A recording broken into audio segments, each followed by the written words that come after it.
The scream cut through the bar before my second drink hit the table.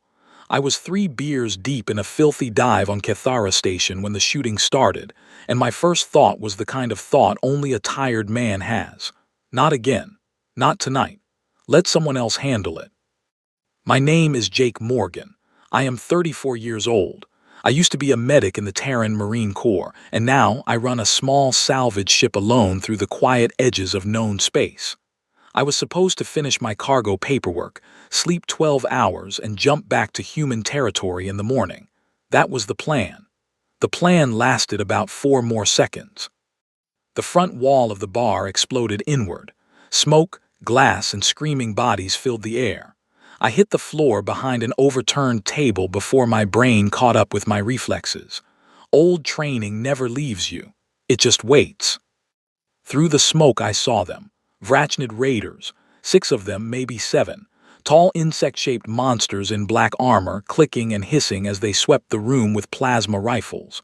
Pirates, slavers, the worst kind of scum in this part of the galaxy. They had hit the station hard and they were hunting for something specific. Then I saw her. 2 of the raiders were dragging a small figure in a dark hood across the broken floor. She was fighting them, kicking, and her hood fell back just for a second. I saw violet skin, silver hair, eyes like small captured stars, and on her torn sleeve I saw a symbol I recognized from old trade reports, a silver moon with 3 crowns above it, the royal mark of the Velshari ascendancy, an 11-system empire. Humans were nobodies to the Velshari. We were a young species, a curiosity, 50 years of first contact, and we still barely registered on their maps.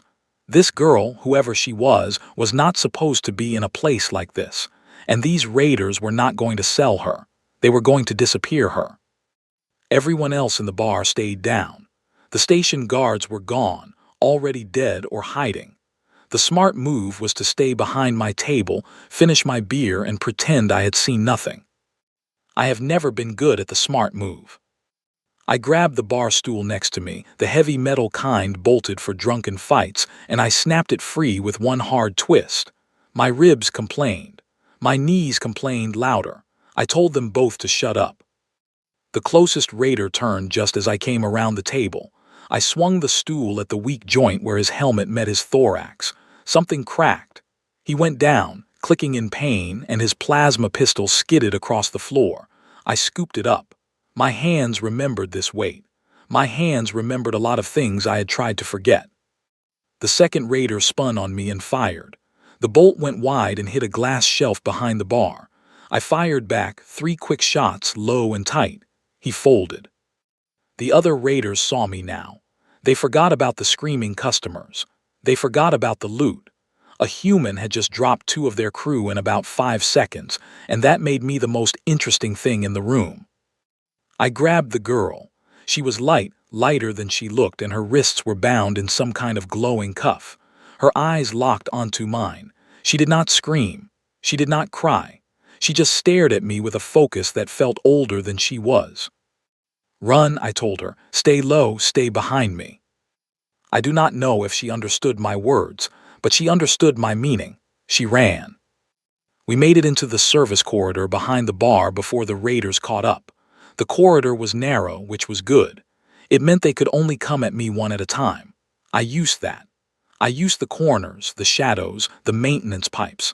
I used every ugly trick the Corps ever taught me and a few I had invented on bad nights. The girl stayed behind me, silent, steady. She did not panic. That surprised me more than anything else. A raider came around the bend too fast. I let him. My elbow caught his throat. My pistol finished the argument. 2 more. I threw a loose pipe at the first one's eyes and dropped behind a support beam as the second one opened fire.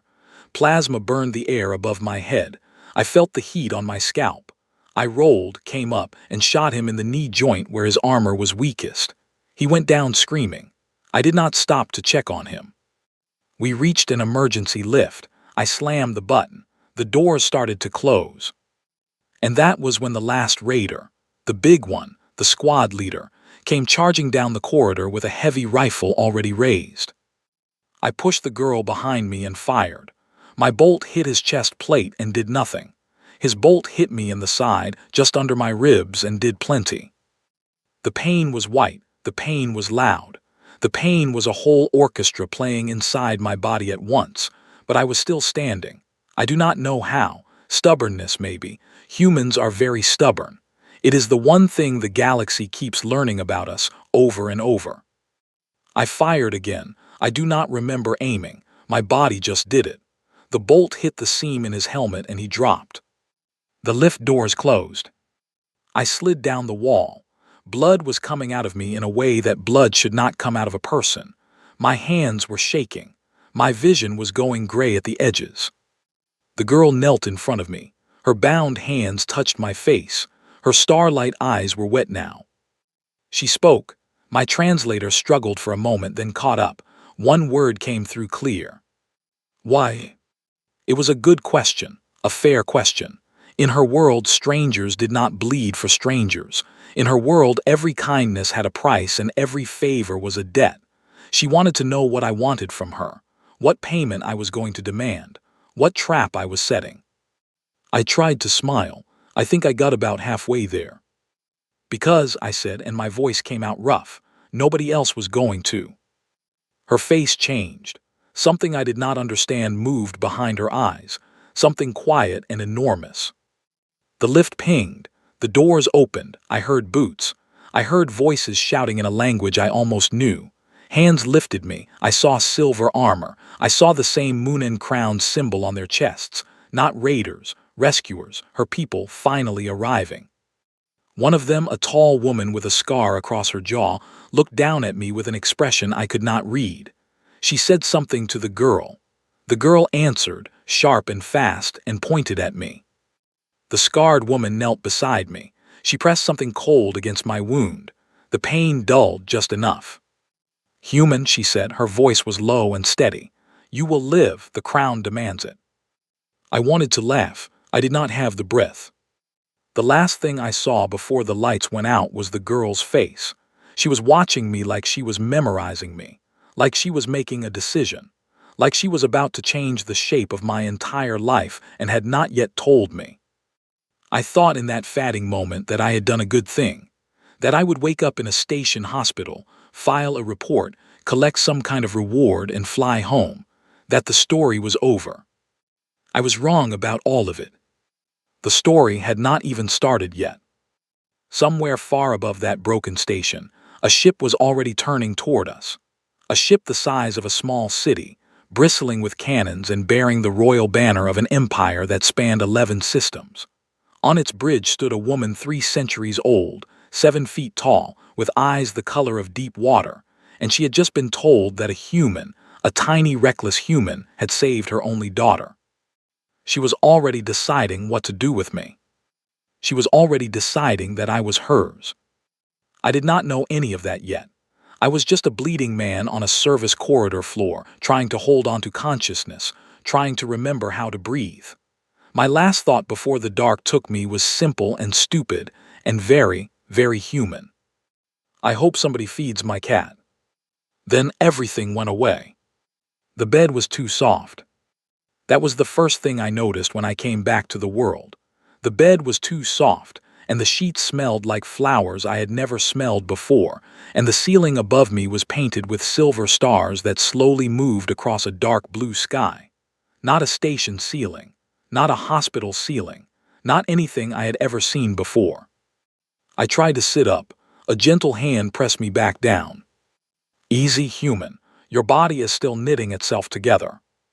The voice was smooth and careful. I turned my head. A tall figure in pale green robe stood beside the bed. Violet skin, long dark hair tied back in a braid, a face built with sharp bones and soft eyes, a Velshari medic. Where am I? My voice was a dry whisper. My throat felt like sandpaper. You are a guest of the crown, she said. She held a cup of cool water to my lips. I drank. It was the best water I had ever tasted. You have been asleep for 6 days. Your injuries were severe. You should not have survived them, but you did, and here you are. 6 days. I closed my eyes and tried to think.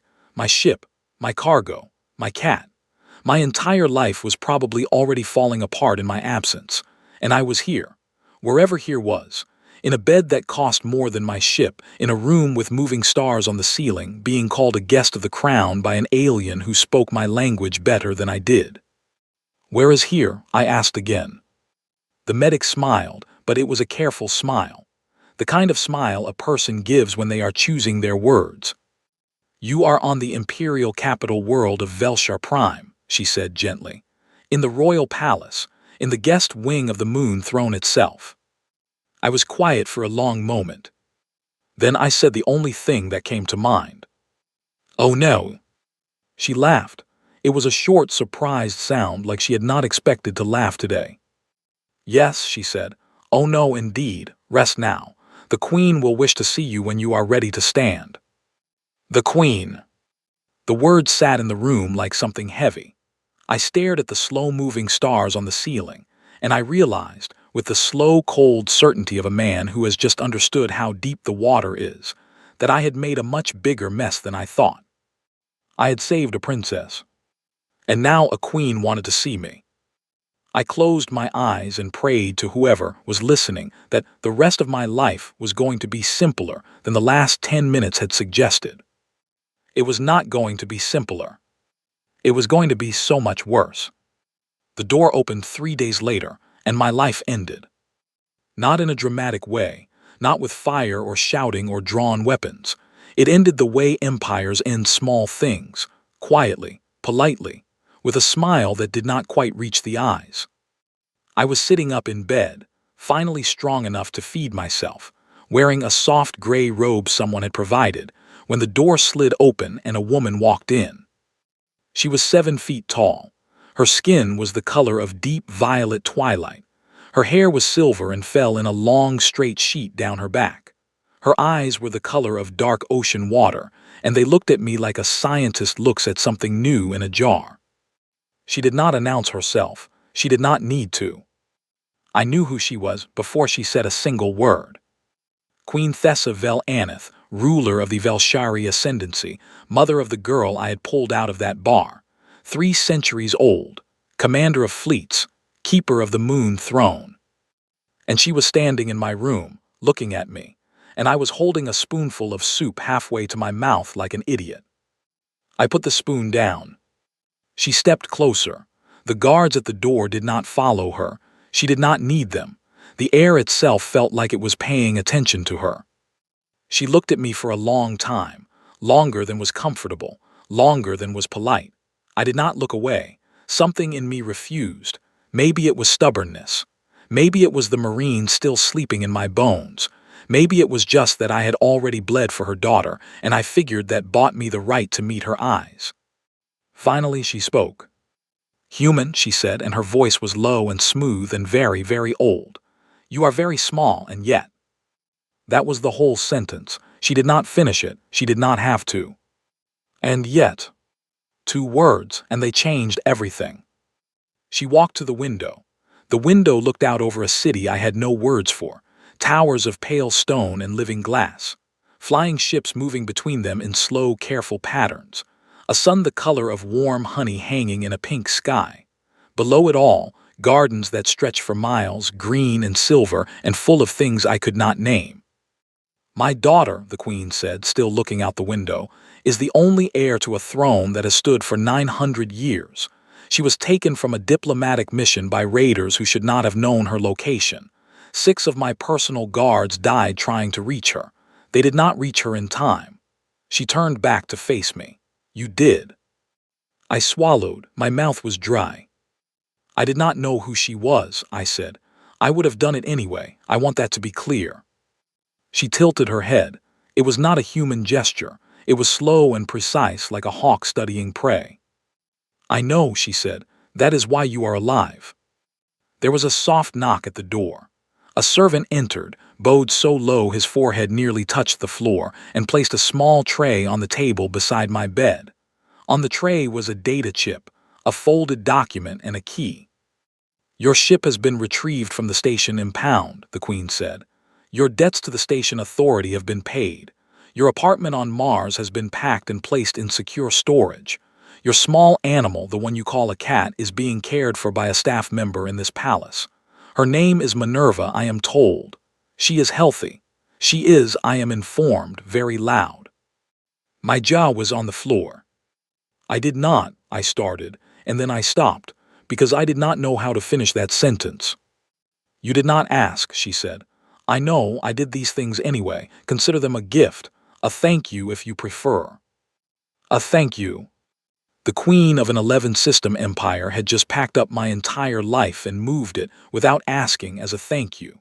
I did not know whether to be grateful or terrified. I settled on both. Your Majesty, I said carefully, that is very generous, but I would like to go home soon, when my body is ready to travel, if that is acceptable. She smiled. It was a small smile, a patient smile, a smile I would come to know very well in the days ahead, because it was the smile she used when she had already decided something and was waiting for the other person to catch up. Of course, she said, we will discuss your departure. In time, there are matters of protocol, there are gestures that must be made. A human saved the heir to the moon throne. This is not something that can be sent away with a handshake. Do you understand? I understood. I also understood that the word soon, in the mouth of a queen, could mean anything from tomorrow to never. I understand, I said. Good, she stepped toward the door. Then she paused and she looked back at me over her shoulder and her ocean eyes caught mine. You have been given the guest suite in the eastern wing. You will have tutors, tailors, and a personal guard. You will attend court when I call for you. You will want for nothing. She paused. You will also not leave the palace grounds without my permission, for your safety. There are parties who would very much like to harm the human who saved my daughter. You understand? I understood that too. I was not a guest. I was a prisoner with silk sheets. Yes, Your Majesty, I said quietly. She nodded, satisfied, and left the room. The door closed. The guards remained outside. The city beyond my window went on with its day, unaware that a man had just been very politely put inside a very beautiful cage.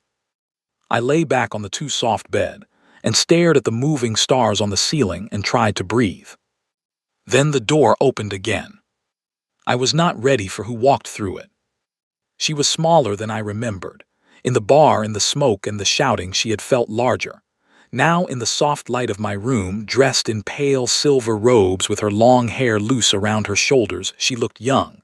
Not a child. A young woman. Maybe 20 in her people's years, whatever that meant in mine. Princess Elira Vel Aneth, the girl I had bled for. She closed the door behind her. She did not bring guards. That was a choice, and I noticed it. You are awake, she said.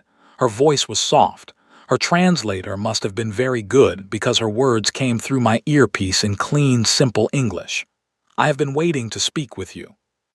I heard, I said. I tried to sit up straighter. My ribs reminded me not to. Your mother came by. She is, memorable. A small smile touched the corner of her mouth. It was a tired smile. A smile that had seen too many court meetings. Yes, she said, she is. She walked to the chair beside my bed. She sat down with a careful grace that was almost sad.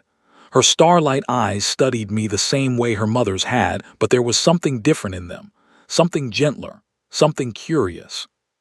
I came to thank you, she said, properly, not in the middle of smoke and blood. I owe you my life. My people owe you my life. This is a debt that cannot be paid in any currency I know of, but I wish to try. You do not owe me anything, I said. Anyone would have done it. Her smile vanished. No human, she said softly. They would not. That is the part you do not understand yet. In my court, in my world, in the 12 kingdoms I have visited in my young life, I have never met anyone who would have done what you did. Not for a stranger, not for nothing. You stepped between me and death because you saw a person who needed help. That is not a small thing. That is not a common thing. That is, in fact, a thing my people have almost forgotten how to do. I did not know what to say, so I said nothing. She leaned closer. Her voice dropped. Listen to me carefully, she said. My mother likes you. This is dangerous. My mother does not release things she likes. She collects them. She finds uses for them. She is the greatest ruler my people have known in 6 generations, and she is also the most patient hunter I have ever met. If she has decided you are interesting, you are in a cage already, and you do not know it yet. I figured that out about 2 minutes ago, I said. Her mouth twitched, almost a laugh. Good, she said. You are quick, that will help. She stood, she looked toward the door, then she looked back at me and her face was serious.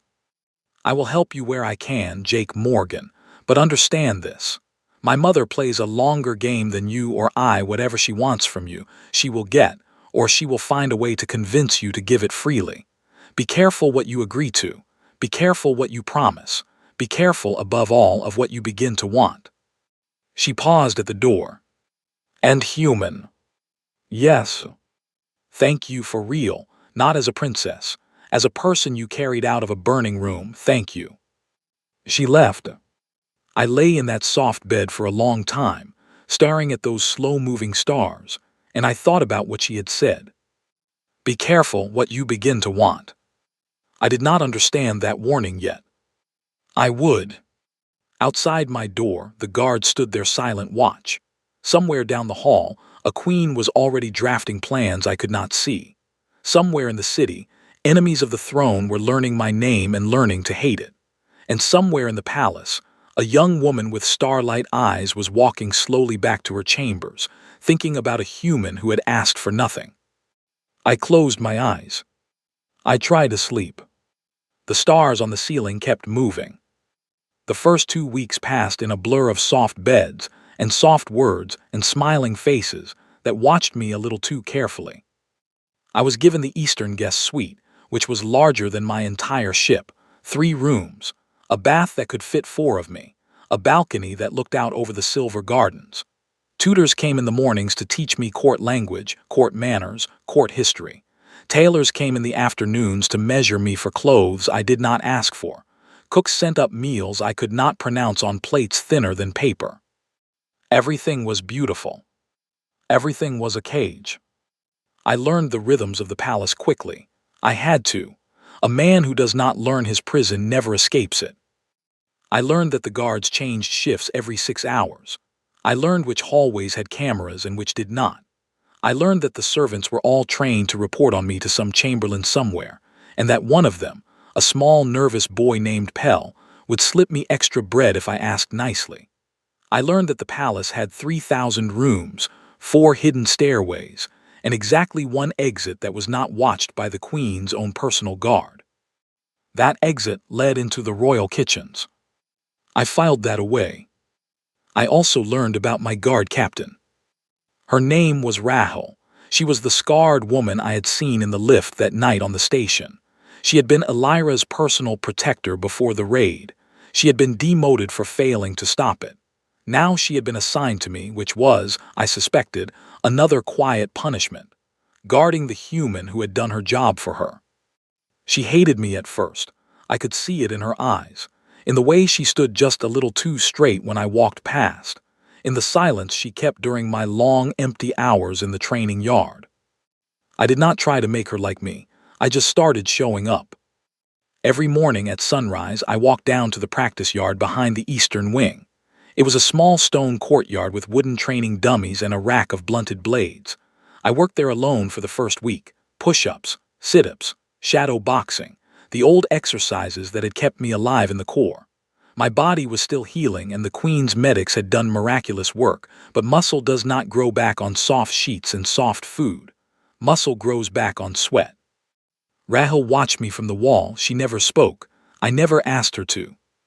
On the 8th day, she walked into the yard with a pair of practice blades. She tossed one to me. You move like a broken soldier, she said. I'm a broken soldier, I said, retired. Soldiers do not retire, they just stop being paid. I caught the blade, I looked at her, she looked at me. Show me what you have, she said. I did. I was rusty, I was slow, I was still healing. She hit me 3 times in the first minute. The 4th time I caught her wrist and turned her own blade into the dirt. The 5th time we both stopped, breathing hard, and something in her face had changed. Again, she said.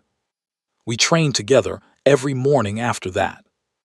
She taught me Velshari blade forms, which were tight and precise, and based on an anatomy I did not share. I taught her earth boxing, which was sloppy and chaotic, and based on the simple principle that the fastest way to end a fight is to hit the other person in the face before they hit you. We did not become friends, not exactly, but we became something that might have grown into friendship if we had been given enough time, a quiet respect, a willingness to trust the other person with a blade at close range. That counted for a lot, in my experience. Princess Elira visited me more often as the weeks passed. At first her visits were official. She would come with an attendant, sit in a formal chair, and ask formal questions about my recovery.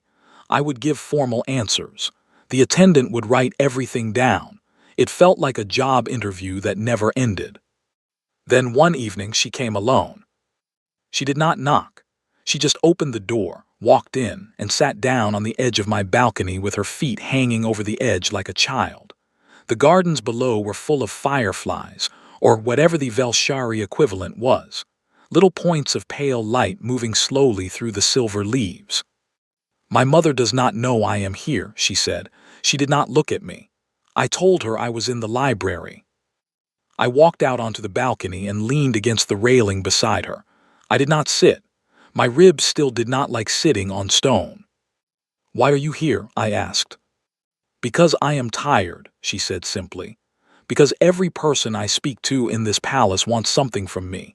Because I have been a princess since I was born, and I have never had a conversation that did not have a purpose. And you do not want anything from me. So you came to talk to me because I am the one person you do not have to perform for." "Yes." I nodded slowly. I understood that.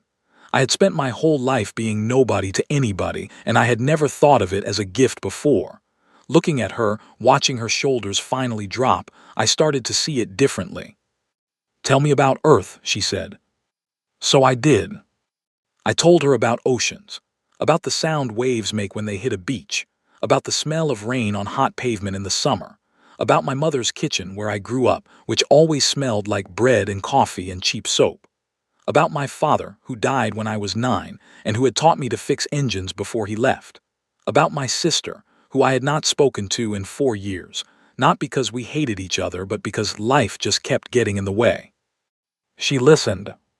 She listened the way a person listens when they have never heard these things before, with her whole face, with her whole body, with a stillness that felt like a gift. When I finished, she was quiet for a long time. Then she said, "Why did you save me?" "I told you, nobody else was going to." "That is not an answer, that is a reason. I want the answer." I thought about it. "Where I come from," I said slowly, "there is a phrase, not my problem. People say it when they want permission to look away. I used to say it. When I was younger and stupider and thought life was something that happened to other people, I said it a lot. And then one day, a man I knew, a good man, got killed because a lot of people said not my problem at the same time, and I decided I was done saying it." I looked at her. Her eyes were wet. "Everybody is somebody's problem," I said. "You were mine, that is all." She did not speak for a long time. Then she reached out and took my hand, just for a moment. Her fingers were cool, her grip was steady. "Jake Morgan," she said quietly, "you are going to break my mother's heart, and she does not even know it yet." She stood and she left. I stayed on the balcony for a long time after she was gone, watching the small pale lights move through the silver leaves. 3 days later, they tried to kill her again. I was in my suite, reading a history book the tutors had given me when the alarm started. Not the low, soft chime of a normal palace alert. The hard, screaming wail of a full palace lockdown. Red lights began to pulse in the corridor. I heard boots running. I heard shouting. I was on my feet before I knew why. Old instincts again. A Marine never really stops being a Marine. My door slammed open. Rahel stood there, blade already drawn, her face tight. "The princess," she said, "the western wing, move." I moved. We ran through corridors I had memorized in my quiet weeks of watching. Rahel knew the shortcuts I did not. She led. I followed. My ribs screamed. I ignored them.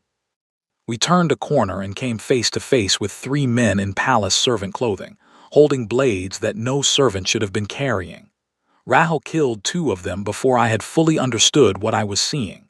I took the third with a chair from the hallway, the same way I had taken the first raider on the station. Some tricks you reuse because they work. We kept moving. The princess's receiving room was chaos. Three of her attendants were down. Two more attackers were trying to force a side door. And Elira herself was standing in the center of the room with nothing but a small ceremonial knife in her hand, her back to the wall, her face pale but set. She was not screaming, she was not begging, she was waiting. That was the moment I understood something about her I had not understood before. She was not a soft princess in a soft tower. She was the daughter of Queen Thessavel Aneth, and she had been raised for this exact kind of moment. But she was still one person with a small knife. I grabbed a heavy silver tray from a side table. I threw it like a discus. It caught the nearest attacker in the back of the head and dropped him. The second one turned toward me and I hit him at a full run, driving him into the wall, knocking the air out of him. Rahul finished the job. Silence. The princess slowly lowered her knife. Her eyes met mine across the room. I was bleeding. I had not noticed when. One of the attackers had caught me with a blade across the forearm. It was not bad, it was just messy. She walked to me. She did not speak. She took my arm in her hands. She pressed a torn piece of her own silver sleeve against the wound to stop the bleeding. Then she looked up at me, and her starlight eyes were full of something I could not name, and she said, "They will keep trying. My mother is right. We cannot let you leave." I did not answer. Because on the balcony above the receiving room, standing very still, watching everything, was the queen. She had been there the whole time. She had watched it all. And her face, when I met her eyes, was not surprised at all. She had known this would happen. She had let it happen. And she was watching to see what I would do. That night, lying in my too-soft bed, staring at the slow silver stars on my ceiling, I finally understood. The queen was not keeping me because I was interesting. The queen was keeping me because I was useful. And in the court of the Moon Throne, useful things did not get to go home. I went to see her the next morning. I did not wait to be called. I did not send a formal request. I walked out of my guest suite in the clothes I had worn to the training yard, and I walked straight through the eastern wing to the throne room, and I told the guards at the door that I needed to speak with the queen. They did not stop me. That more than anything told me how much had changed. A month ago, they would have killed me for approaching without permission. Today, they simply opened the doors. The queen was already waiting for me.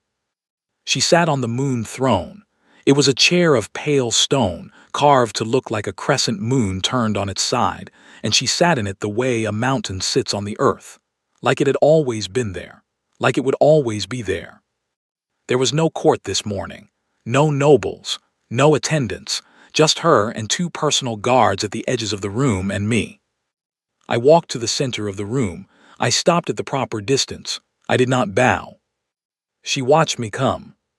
"You did not bow, human," she said. "No," I said, "I did not." "Why?" "Because I am done pretending." She tilted her head, the hawk studying the prey again.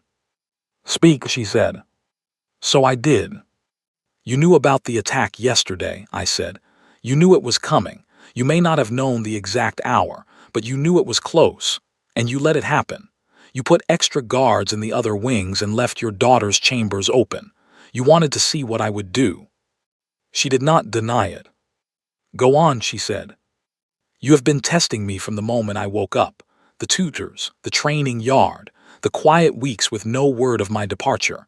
You have been watching to see what kind of man I am, whether I would try to run, whether I would lose patience, whether I would break, and yesterday whether I would fight for her again when no one was making me. And you did." "I did because I would have done it for any of the servants in that room, not just her. You need to understand that it is not about her." She smiled. It was a small, sad smile, and for the first time since I had met her, it looked real. "Oh, human," she said softly, "that is exactly the point." I waited. She stood. She walked down the 3 stone steps from the throne. She came to stand in front of me. She was a full foot taller than I was. She did not use that to make me feel small. She simply looked down at me, and her ocean eyes were very old and very tired. "Let me tell you what I see, Jake Morgan," she said. "I see an empire that has lost its way, 11 systems, 9 centuries of rule, 100 noble houses, each of them so deep in their own little wars that they have forgotten what the throne is for. My people were once brave. We were once kind. We built the moon throne to protect the weak and welcome the stranger. We have forgotten how to do both." She began to walk slowly around me. I did not turn to follow her. I kept my eyes forward. "My daughter will inherit this throne," she continued. "She is the best of us. She has my intelligence and her father's heart, and she will make a greater queen than I have been. But she is alone. She has no one around her who is not also trying to use her. No one who has ever done a single thing for her without expecting something in return. She does not know that such people exist." She stopped in front of me again. And then a human walked into a dying bar on a broken station. A species we have barely noticed. A species we once laughed at for being so small and so short-lived and so loud. And that human threw himself at armored raiders for a stranger. For nothing. For the simple reason that no one else would. Her voice had gone very quiet. "Do you understand how frightening that is?" she said. "Do you understand what it means to a woman who has spent 300 years watching her people forget how to be good? My daughter needs to learn what you are, not as a lesson in a book, as a living person at her side, for years, for as long as you can be given." I stared at her. "You want me to stay," I said, "officially, as a member of the court. As her advisor, as her companion, as a sworn member of the royal household, as whatever the two of you in time decide to become. And if I say no?" She was quiet for a long moment. "Then I will ask again," she said, "and again, and I will make the asking very pleasant. I will offer you wealth and titles and comfort beyond anything your small Mars orbital could give you, and I will hope very much that you say yes. And if I still say no?" She looked at me. The sadness in her eyes was real. The steel behind it was also real. "Then I am sorry, Jake Morgan," she said quietly. "The ascendancy cannot afford to lose you. My daughter cannot afford to lose you, and I will not pretend otherwise." There it was. Spoken out loud finally. No more smiles. No more soft words about protocol and gestures. The truth plain as a blade. I was a prisoner. I had been a prisoner since the moment I opened my eyes in that bed.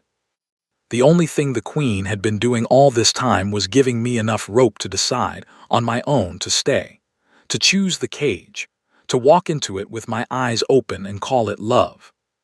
I almost admired her. I also hated her a little. "I need to think," I said. "Of course," she said gently, "take as long as you need." I turned to leave. At the door I stopped. I looked back at her. "You should have just asked," I said. "In the beginning, like a person, not a queen." She nodded slowly. "Yes," she said, "perhaps I should have, but I have been a queen longer than I have been a person human. I have forgotten the difference." I left. I walked back to my suite. I did not see anyone on the way. The corridors were unusually empty. She must have ordered them cleared so I could walk alone. Another small mercy, another small chain. I closed the door behind me.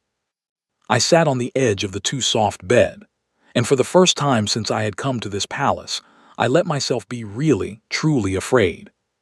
Because I was not afraid of the Queen. I was not afraid of the nobles who wanted me dead. I was not afraid of the cage. I was afraid that part of me was already thinking about saying yes. That was the trap. That was the real trap. Not the guards, not the walls, the slow, quiet pull of a life that was starting to feel like home. The training yard with Rahil, the balcony with Elira, the purpose, the belonging. I had been alone for a long time, longer than I had let myself admit. I got up, I paced. I looked at the silver gardens outside my window. And I made my decision. I was going home. Not because I did not care about them. I did. That was the problem. I cared too much already, and if I stayed any longer, I would never leave. I would become exactly what she wanted. A symbol. A teaching tool. A human kept in a palace like a rare bird in a beautiful cage. I would not be that. If I came back to them, I was going to come back as a free man, or I was not going to come back at all. That night, Rahul came to my room. She did not knock. She walked in, closed the door, and held out a small data chip. "What is this?" I asked. "A way out," she said. "Service corridor schematics, a smuggler who owes me a favor, a forged transit code. It will get you off the planet, maybe off the system if you are fast." I stared at her. "Why?" I said. She looked at me for a long moment. "Because you do not belong in a cage, human," she said. "And because I have served this court for 30 years and I have never once seen the queen fail to get what she wants. If you stay another month, you will not want to leave. You will have forgotten how to want it. I have seen it happen to better men than you." I took the chip. "Will she punish you?" "She will not know it was me." "Rahul." "She may suspect. She will not act. She has other concerns." She paused. Her scarred face softened just slightly. "Run far, Jake Morgan. The queen will not send me after you. She will send worse." I nodded. "Thank you," I said. She turned to leave. At the door, she stopped. "One more thing," she said. "The princess." "What about her?" "She deserves to hear it from you. Not from a guard's report. Not from an empty bedroom. Go say goodbye. That is the last kind thing you can do for her." She left. I held the data chip in my hand for a long time. Then I walked down the hall to the princess's chambers. Elira was on her balcony looking at the gardens. She turned when she heard my step. She saw my face. She knew. I did not have to say it, but I said it anyway. "I am leaving tonight, Elira." She closed her eyes. When she opened them, they were dry. "I thought you might," she said. "My mother was too confident. She thought she had you. I knew better." "I am sorry." "Do not be. You are doing what I would do." She walked to me. She put her hand on my cheek. Her fingers were cool, like they had been that first night in my guest suite. Her starlight eyes looked up at me without shame and without fear. "Go," she said. "Go be the thing my mother is trying to keep. Go be a free man. If you stay as a prisoner, you become something smaller than the man I owe my life to. I will not let her do that to you, not even for my sake." "Elira." "But know this, Jake Morgan." Her voice was very quiet and very clear. "If you ever come back, you will not come back as a prisoner. You will come back because you chose to. And if that day comes, my mother will have to bend or she will have to break. And I am her daughter. I know which one she will do."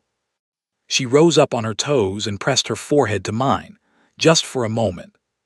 Then she stepped back. "Go," she whispered, "before I ask you to stay." I went. I made it through the service corridors. I made it to the kitchen exit. I made it to the smuggler's hidden shuttle on the edge of the capital. I made it to orbit. I made it through the forged transit code at the border station. I made it 3 jumps into neutral space before I finally let myself breathe. I had done it. I had escaped a queen. I was free. I was the first human in history, probably, to walk out of the moon throne and come home with my own 2 feet. And as the stars streamed past my little stolen ship, all I could think about was the warmth of a small, cool hand on my cheek, and the sound of a silver gown on a stone balcony, and a voice saying, "If you ever come back, you will not come back as a prisoner." I told myself I was never going back. I was lying. I just did not know it yet. 6 months passed. I came home. I did all the things a man does when he comes home from something he is not ready to talk about. I went back to Mars. I picked up my cat from the woman who had been watching her. I found a small apartment near the salvage yards. I picked up odd jobs. I rebuilt my life one small brick at a time. I did not tell anyone where I had been. Not my sister when I finally called her after 4 years of silence. Not the old Marine friends who asked. Not the bartender who had known me for years before all this started. I simply told them I had been away, that I had seen some things, that I was glad to be back. They did not push, that was a kindness. But I was not the same. I slept badly. I woke at strange hours. I found myself staring at the Martian sky at night and missing a sky that was not mine. I found myself thinking about silver gardens and slow-moving stars on a painted ceiling. I found myself, most nights, thinking about a cool hand on my cheek and a voice telling me to go. I had my freedom. I had my life. I was, by every measure I had ever used before, winning. So why did I feel like I was drowning? The news from Valshari space reached human territory slowly. It was always slow. Rumors, second-hand reports, nothing confirmed. But the rumors were bad. The Velshari ascendancy was in turmoil. The noble houses were rising against the queen. There had been another attempt on the princess. And another. The Cold War that had been simmering when I left was now a hot one. Whole star systems were choosing sides. A civil war was beginning.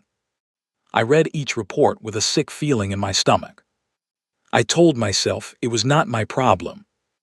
I told myself that every time. I almost believed it. Then, on a quiet morning in the 4th month since I had left, I was sitting in a small cafe near the Martian spaceport, drinking coffee and reading the news on my pad. A shadow fell across my table. I looked up. Rahul was standing in front of me.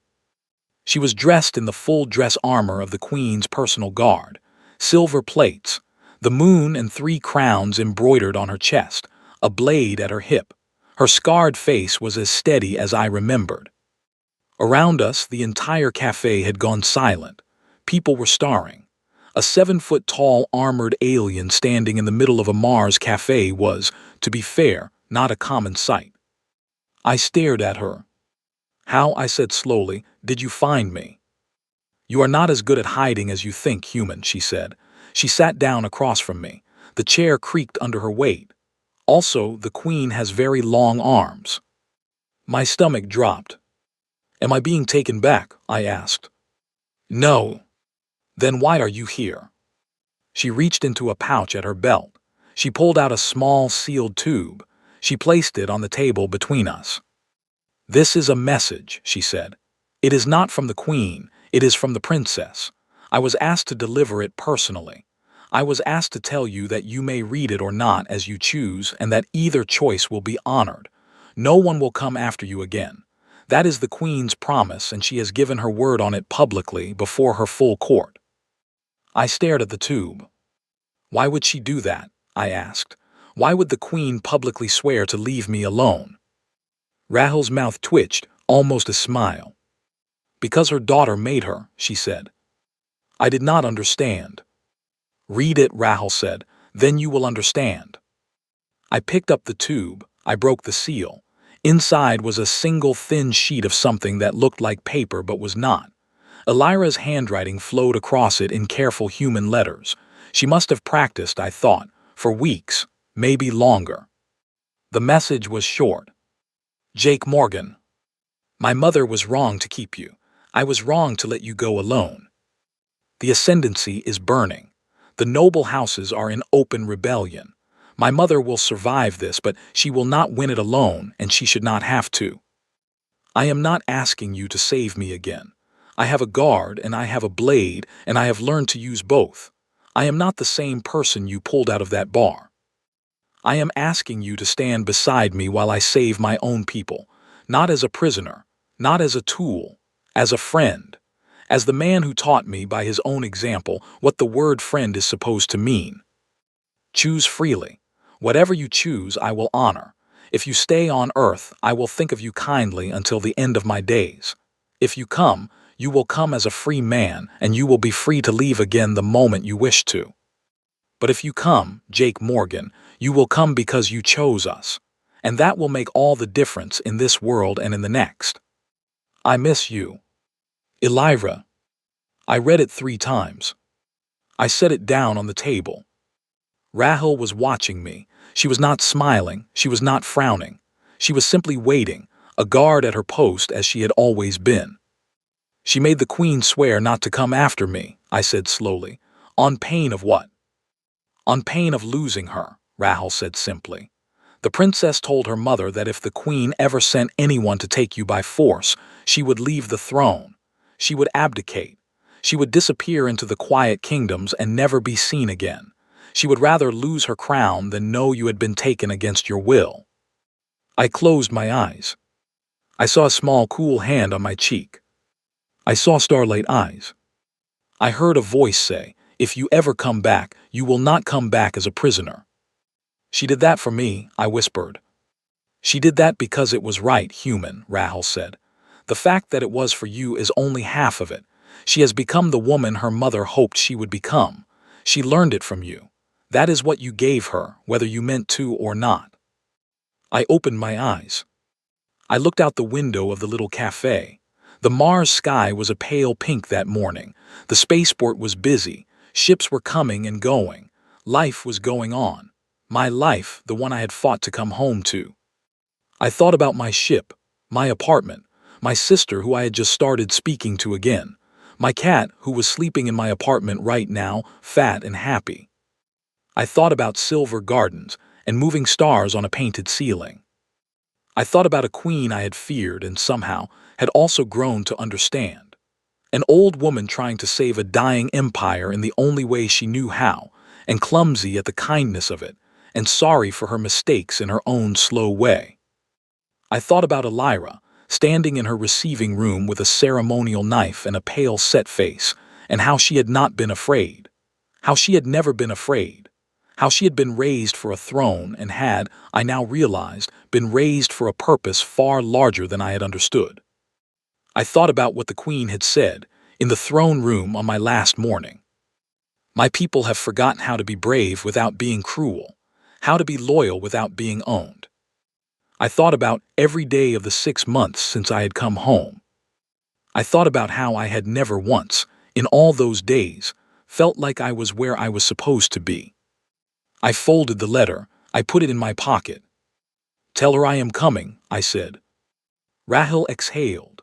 I realized only then how tense her shoulders had been. I realized she had been afraid I would say no. She had come across half the galaxy and stood in a Mars cafe in full dress armor, and all the while she had been afraid I would say no. "I will tell her," she said softly. "But Rahel—" "Yes. I am not coming as a soldier. I am not coming to save anyone. I am coming to stand beside her while she saves her own people. That is what she asked for. That is what I am bringing. Do you understand?" Rahel smiled. A full smile this time, a real one. The first real one I had ever seen on her scarred face. "Yes, Jake Morgan," she said. "I understand, and so will she. And so, eventually, will the Queen." I stood up. I paid for my coffee. I left a tip. I walked out of the cafe with an armored alien guard captain behind me, and the entire cafe watched me go, and I did not care what any of them thought. I went home. I packed a bag, one bag. Everything I really needed fit in one bag. That was a thing I had learned in the Corps, and it turned out to still be true. I found a good home for my cat.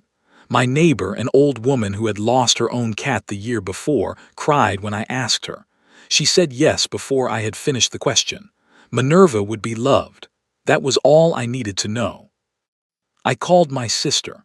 I told her I was going away for a while. I told her I did not know when I would be back. I told her I loved her and that I was sorry for the 4 years of silence and that I would try to write when I could. She cried too, but she understood. She had always understood me better than I understood myself. I walked out to the spaceport. Rahel was waiting beside a Velshari diplomatic vessel. It was the first Velshari ship ever to land on Mars. A small crowd had gathered at a safe distance. Journalists, officials, curious people. They all watched as I walked up the ramp in my old coat with my single bag over my shoulder, and they whispered to each other, and I did not look back. Well, I looked back once. I looked at the pink Martian sky. I looked at the distant red hills. I looked at the small, busy port and the small, busy life I had fought so hard to come back to. And I said goodbye.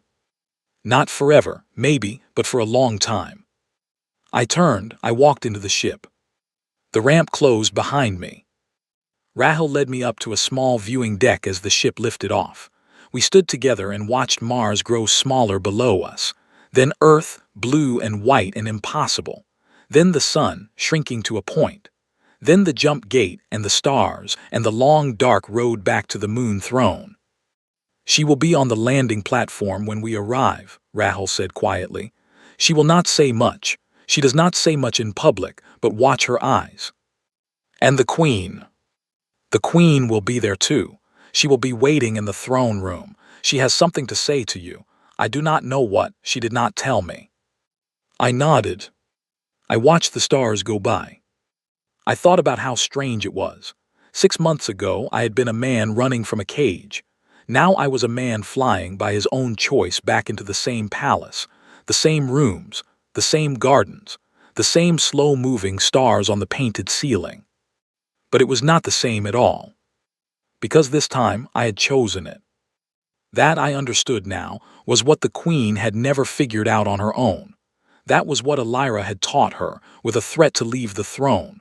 The difference between a thing given and a thing taken. The whole weight of the galaxy could fit inside that difference, if you let it. We arrived at Velshar Prime 3 days later. Elira was on the landing platform. She was in formal silver robes. Her hair was tied back in the imperial style. She looked older than the last time I had seen her. She looked like a queen in waiting. She looked like she had already grown into a crown she did not yet wear. She saw me. She did not run to me. She did not weep. She simply stood there, still and calm, as I walked down the ramp toward her. When I reached her, she lifted her chin just slightly, and she said, in a voice meant to be heard by every person on that platform, "Welcome, Jake Morgan, friend of the throne. You come as a free man. You may leave as a free man. For as long as you stay, you are one of us by your choice and by mine." It was a formal welcome. It was a public promise. Every person on that platform heard it. Every person would repeat it. The whole empire would know by nightfall. I had been named a friend of the throne, by the future queen herself, in front of the whole court. Nothing could be taken from me, now, without breaking that word. She had thought of everything. I smiled, I could not help it. "Thank you, Princess," I said just as formally. "I am honored." Her starlight eyes caught mine, just for a moment, and I saw the girl behind the Queen in waiting. I saw my friend. I saw relief and joy and 1,000 things she could not say in public. Then she turned, and I followed her into the palace. The Queen was waiting in the throne room. She was alone. No court, no guards, just her on the moon throne as she had been the first day I had truly seen her. She rose when I entered. She walked down the 3 stone steps. She stopped in front of me. "Jake Morgan," she said softly, "you came back." "I came back," I said. "I did not think you would." "Neither did I." She looked at me for a long time. The hawk was gone from her eyes. What remained was something older and quieter, something like sadness, something like hope. "I was wrong," she said. "To keep you, to plan, to test, I was wrong. I have spent many nights in the dark since you left understanding how wrong I was. It is not a thing I am used to, being wrong. I am told, learning it too late in life. But I am learning it." I did not know what to say. So I said nothing. I just stood there and I let her speak. "My daughter is a better ruler than I will ever be," she said. "She already is. She understood something in 6 months that took me 3 centuries to miss. That the brave thing and the kind thing and the good thing are very often the same thing. That a queen who forgets that has already lost her throne, whether she knows it or not." She took a slow breath. "I am not asking for your forgiveness," she said. "That is not mine to ask for. I am simply telling you as one person to another that I am glad you are here. I am glad my daughter has you beside her. And I am grateful for the rest of my life that one small stubborn human walked into a dying bar and did not look away." Her ocean eyes were wet. I had never thought I would see that. I suspected very few living people had. Your Majesty, I said quietly, thank you. She nodded once.